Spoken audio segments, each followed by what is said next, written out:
नमस्कार, देवभूमि लाइव में आप सभी का स्वागत है और मैं हूं आपके साथ आयुष। चलिए बुलेटिन की शुरुआत करते हैं। उत्तराखंड में 100 नगर निकायों के चुनाव प्रचार का शोर आज शाम 5 बजे थम जाएगा और अब प्रत्याशी सिर्फ डोर टू डोर प्रचार कर सकेंगे। इन निकाय चुनाव में 30 लाख से अधिक मतदाता हैं जो कि 23 जनवरी को अपने मताधिकार का प्रयोग करेंगे। राज्य निर्वाचन आयुक्त सुशील कुमार ने यह बताया है कि मतदान से 48 घंटे पहले चुनाव प्रचार बंद कर दिया गया है। ये नियम चुनाव प्रक्रिया को शांतिपूर्ण और निष्पक्ष बनाने के लिए लागू किया गया है। तो आज शाम 5 बजे के बाद से सभी प्रत्याशी सिर्फ व्यक्तिगत संपर्क के जरिए ही प्रचार कर सकते हैं। आपको बता दें कि इस चुनाव में कुल 5,405 प्रत्याशी अपनी किस्मत को आजमा रहे हैं। इनमें से 11 नगर निगम में मेयर पद के लिए 72 प्रत्याशी हैं। वहीं 89 नगर पालिकाओं और नगर पंचायतों में अध्यक्ष पद के लिए 445 प्रत्याशी हैं और पार्षद और वार्ड सदस्य पद के लिए 4,888 प्रत्याशी चुनावी मैदान में हैं। अब इन चुनावों के लिए राज्य निर्वाचन आयोग ने अपनी कमर कस ली है और कुल 30,29,000 मतदाता अपने मताधिकार का प्रयोग करेंगे।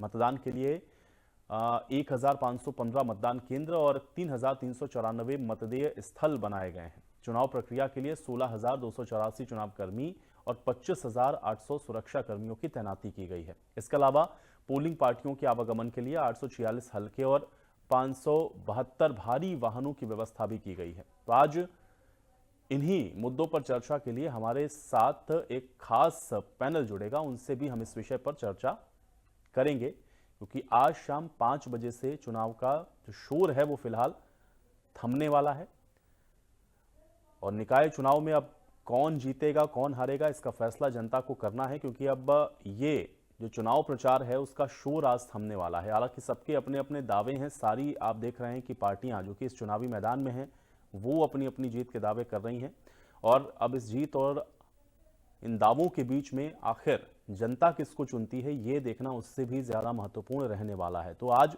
चुनाव प्रचार का शोर थमने वाला है। चुनाव प्रचार का शोर आज 5 बजे आपको बता दें कि थम जाएगा और उसके बाद आप देखेंगे कि किस तरीके से जो प्रत्याशी हैं वो अब डोर टू डोर चुनाव प्रचार करेंगे। यानी कि अभी तक आप जो चुनावी जनसभाएं देख रहे थे, अभी तक आपने जो देखा कि जो तमाम तरह के चुनाव प्रचार चल रहे थे वो फिलहाल अब समाप्त हो जाएंगे।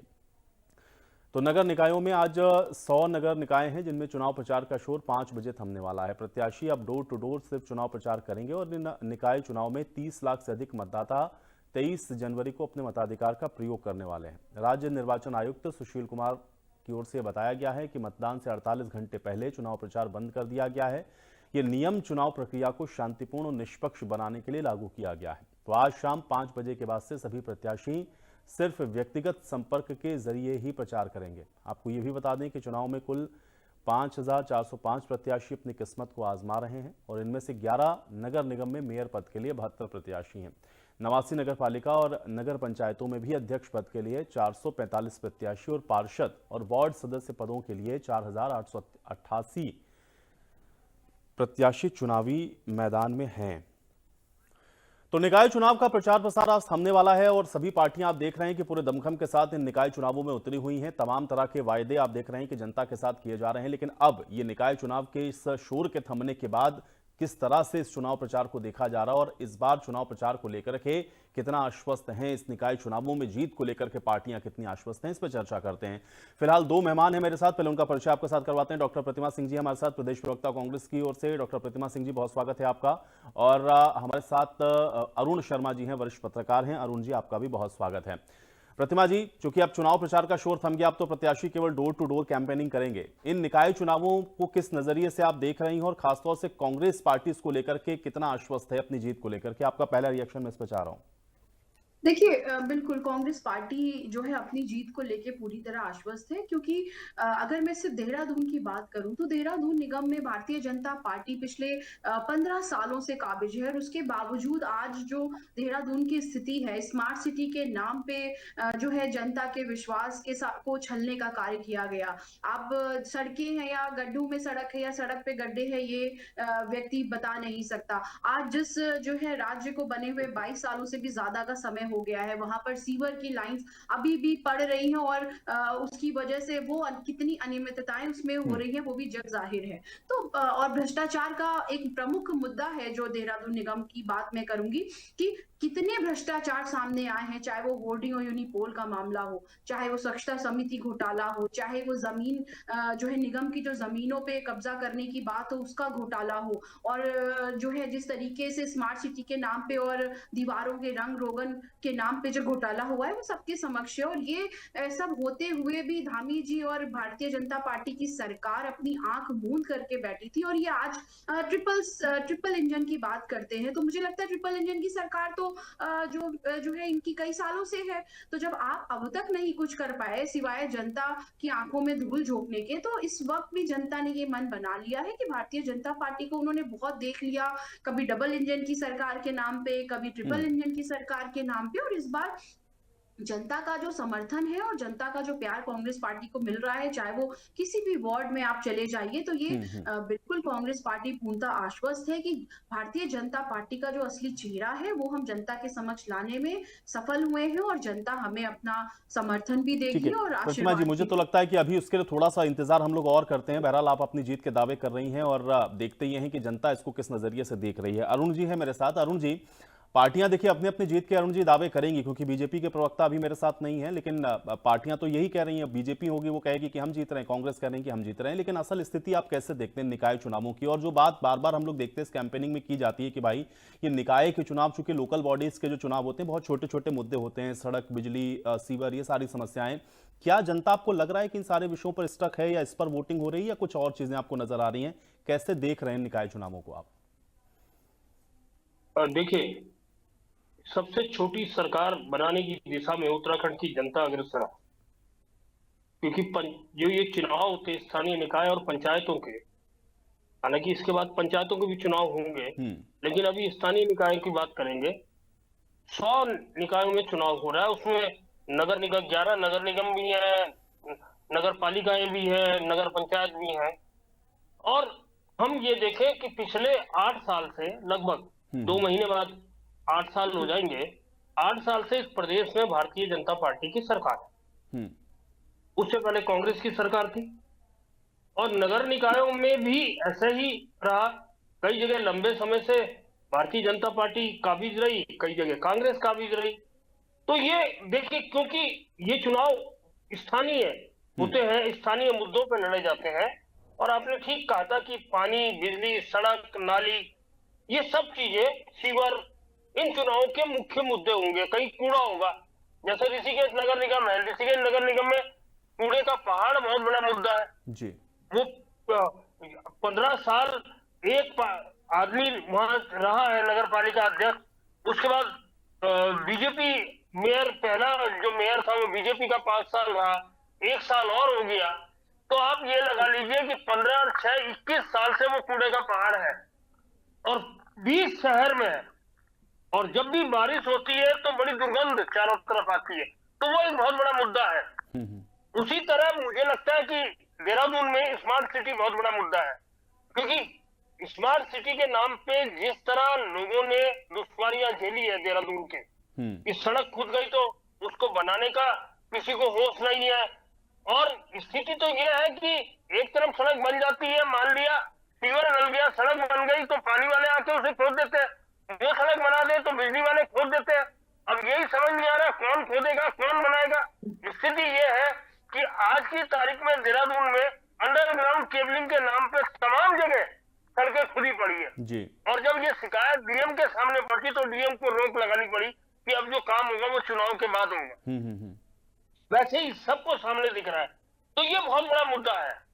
अलग अलग जगह पे अलग अलग मुद्दे प्रभावी रहेंगे भाई, हर जगह की अपनी स्थिति अलग है। अगर हम जोशीमठ की बात करें तो जोशीमठ में पुनर्वास का मुद्दा है, वहां जो भू दशा हो रहा है उसका मुद्दा है, वो पुनर्वास नहीं किए गए लोग उनका मुद्दा है। तो ये तमाम जगह मुद्दे अलग अलग है, लेकिन स्थिति यह है कि दो ठीक है। लेकिन अरुण जी, क्या इसमें ये सारे फैक्टर्स काम करते हैं? क्योंकि बहुत सारी जगहों पर मैं देख रहा था जब कैंपेनिंग चल रही है, एक को कोई ट्रिपल इंजन की बात कर रहा है, या कांग्रेस पार्टी कहती कि इतने इतने समय से आप देखिए कि मौजूदा जो यहाँ पर जो सत्ताधारी पार्टी है उन्होंने आपके लिए कोई काम नहीं किया। लेकिन स्थानीय लोग इसको किस नजरिए से देख रहे हैं? क्या ये ट्रिपल इंजन वाला फैक्टर आपको लगता है कि जनता इसको देखती है कि भाई क्योंकि ग्रांट आनी, बहुत सारे तो निकाय ऐसे हैं जिनकी अपनी खुद की कोई सोर्स ऑफ इनकम नहीं है और उनको पूरी तरह से ग्रांट पर निर्भर रहना पड़ता है, तो क्या जनता ये चीजें देखती है या उनको ये लगता है कि नहीं, जो बातें आपने कही या जो मुद्दे हैं उस पर वो जाकर के वोट करती है? क्योंकि परसेप्शन भी तो होता है ना चुनाव के अंदर। अनु जी, क्या ये काम कर रहा है भी, आपको लग रहा है? देखिए, दो चीजें हैं इसमें। अगर जो हम 11 नगर निगम की बात करें तो नगर निगम में सेंट्रल फंडिंग होती है, केंद्र से पैसा आता है। लेकिन जहां तक नगर पालिका और नगर पंचायतों की बात है वो पूरी तरह राज्य सरकार पर निर्भर रहती है। तो तनख्वाह बांटने तक के लिए राज्य सरकार पर निर्भर रहती है कि कौन से वित्त से अब पैसा आएगा, तब उनकी तनख्वाहें बटेगी या उनके यहाँ सड़कों के काम होंगे, नालियों के काम होंगे, वो राज्य सरकार पर निर्भर करता है। लेकिन नगर निगम जितने हैं वो केंद्र पे निर्भर करता है, वहां केंद्र से पैसा आता है। और इसीलिए नगर निगमों के जहां भी चुनाव हो रहे हैं वहां ट्रिपल इंजन की बात सरकार के लोग कर रहे हैं। ट्रिपल इंजन की अगर वहां भी भाजपा की सरकार आएगी तो काम कराने की सुविधा होगी। लेकिन नगर पंचायत और नगर पालिकाओं में वो स्थिति नहीं है। वहां तो जो सरकार है वर्तमान, उसी से पैसा आना है, उसी से फंड आना है। तो इसलिए ये दोनों चीजें अलग अलग है। तो इसीलिए ट्रिपल इंजन की बात की जा रही है। निश्चित तौर पर देखिए, कांग्रेस की प्रवक्ता बैठी है सामने, मैं निश्चित तौर पर अगर संगठन के मामले में कहूंगा तो बीजेपी कांग्रेस से बहुत आगे है। संगठन के मामले में हर जगह उनके वार्ड से लेकर पन्ना प्रमुख तक मौजूद है। कांग्रेस की स्थिति ये होती है कि कांग्रेस जब चुनाव आता है तब वो जग जाती है, तब जागती है। तो ये स्थितियां हैं। लेकिन उसके बावजूद कांग्रेस बहुत जगह पे बहुत मजबूती से चुनाव लड़ रही है। और आने वाले समय मुझे लगता है अभी 4 दिन बाद जब रिजल्ट आएगा 25 तारीख को, तो कांग्रेस को भी बहुत सारी जगह से खुशी का समाचार मिलेगा। प्रतिमा जी, यही प्रश्न मैं लेकर के आपके पास भी आ रहा था। क्योंकि बहुत सारी चीजें होती हैं चुनाव में, लोकल फैक्टर्स तो होते ही हैं, कुछ लोकल स्थानीय मुद्दों पर भी ये हो जाता है कि एक कैंडिडेट जो कि बहुत लंबे समय तक रहा हो तो थोड़ा नाराजगी वाला भी हो जाता है कि चलिए ठीक है कोई दूसरा हम चुन लेते हैं। लेकिन उसके बावजूद भी क्योंकि जब हम उसको बड़े परिप्रेक्ष्य में देखते हैं तो संगठन और ये सारी चीजें भी कहीं ना कहीं काम करती हैं। और हम लोगों ने ये भी देखा कि निकाय चुनावों के दौरान भी बहुत सारे नेता ऐसे थे जो छोड़ करके पाला वो भारतीय जनता पार्टी में शामिल हो गए। कैसे फिर आप लोग ये दावा कर रहे हैं कि नहीं, इस बार कांग्रेस के प्रति लोगों का जो माहौल है वो आपको नजर आ रहा है, या फिर आप लोग अच्छी परफॉर्मेंस देने वाले निकाय चुनावों में? देखिए, बिल्कुल देखिए, हम अच्छी ही परफॉर्मेंस देने वाले हैं और कांग्रेस पार्टी को जनता ने विपक्ष में बिठाया है। और मैं एक बात कहना चाहती हूं कि विपक्ष की भूमिका हमने बहुत सक्रियता से निभाई है, चाहे वो सदन के अंदर हो चाहे सड़कों पर हो। और कोई भी विपक्षी दल हर दिन सड़कों पे नहीं हो सकता। जब भी हमने कोई मुद्दे उठाए हैं तो उसे अंजाम तक पहुंचा के ही रखा है, चाहे वो अंकिता भंडारी का मुद्दा हो, चाहे वो गणेश जोशी जी के भ्रष्टाचार का मुद्दा हो, चाहे सहकारिता विभाग के भ्रष्टाचार का मुद्दा हो, चाहे चिकित्सा व्यवस्था में जो अनियमितताएं हैं। अब देखिए, रही बात की कांग्रेस पार्टी क्यों आश्वस्त है, देखिए सिंपल सी बात है, आप समझिए 1 साल से ज्यादा का समय जो है वो हो गया था।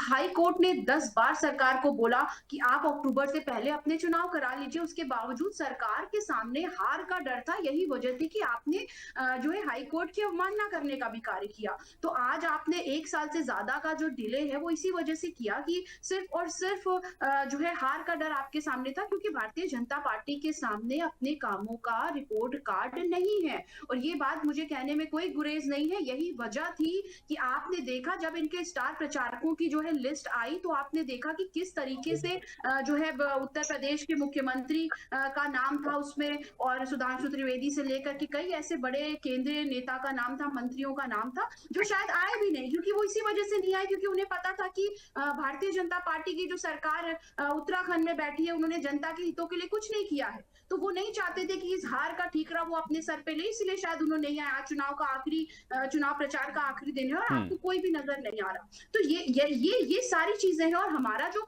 अगर मैं देहरादून के मेयर कैंडिडेट की बात करूं, मैं जो है अपने ऋषिकेश की बात करूं, मैं हरिद्वार की बात करूं, चाहे मैं हर जगह की बात करूं, तो आपने देखा कि किस तरीके से जो है कांग्रेस पार्टी ने एक अच्छे कैंडिडेट उतारने का जो है कार्य किया है। और हर कैंडिडेट हमारा जो है जनता के बीच में जा रहा है, जनता के सामने भारतीय जनता पार्टी लेकिन प्रतिमा जी देखिए, इसमें ये वाला जो प्रश्न मैंने अरुण जी से पूछा वही मैं आपसे भी दोहराऊंगा प्रतिमा जी। देखिए, क्योंकि ट्रिपल इंजन की बात जब सरकार की ओर से या उनके जो नुमाइंदे हैं जब वो करते हैं तो उसके पीछे का फैक्टर अरुण जी ने बड़ा स्पष्ट समझाया कि ग्रांट जहां से आनी, क्योंकि अगर आप कोई वायदा करेंगे भी कि भाई जनता से कि मैं आपको ये जो आपकी सहूलियत है मैं आपको दूंगा, उसमें आपको पैसे की जरूरत पड़ेगी और फिर जनता इस चीज को देखती कि भाई जिसके केंद्र में सरकार, जिसके प्रदेश में सरकार है, ठीक है उनका ही कैंडिडेट रहेगा तो थोड़ा विकास के कामों में आसानी रहेगी। इसको कैसे तोड़ेंगे आप लोग फिर?